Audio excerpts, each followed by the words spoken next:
Edu, di po maiwasang ipagmayabang ang kanyang beneficiary. So, sino ba naman ang hindi mapaproud? So, proud na proud na proud si Kalingap Edu.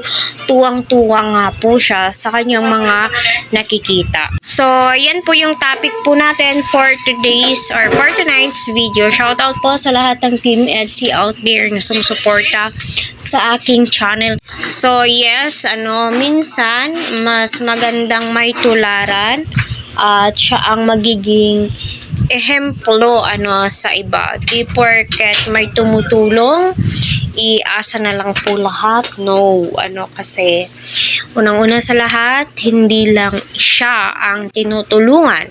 Marami pa ang mas deserving. Minsan, kailangan din ho natin tulungan ang ating sarili. Para sa ganon, mas ganahan pa yung taong good Samaritan na ikaw ay tulungan. Yung tipong hindi siya nagkamali sa kanyang desisyon. At masasabi niya sa kanyang sarili, wow, well-deserved niyang tulungan at pagpupusan.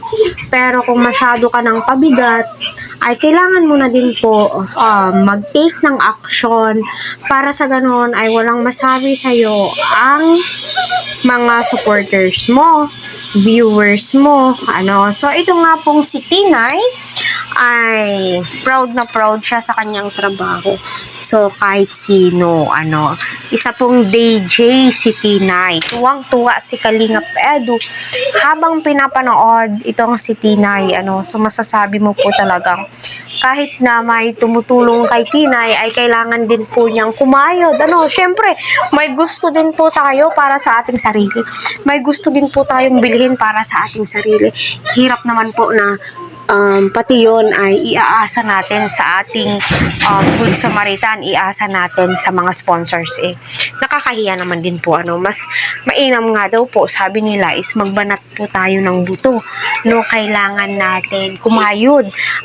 Dahil sa murang edad po natin is mas mainam daw din po na sariling pera po natin yung ginagasto po natin, which is totoo naman po.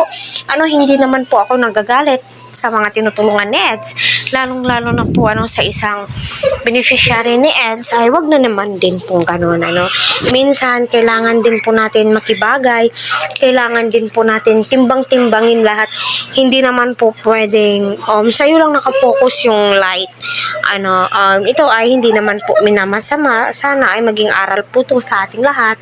At yun, ramdam po natin na tuwang-tuwa si EDS, kahit sino tuwang-tuwa, at masasabi mong deserve na deserve po talaga.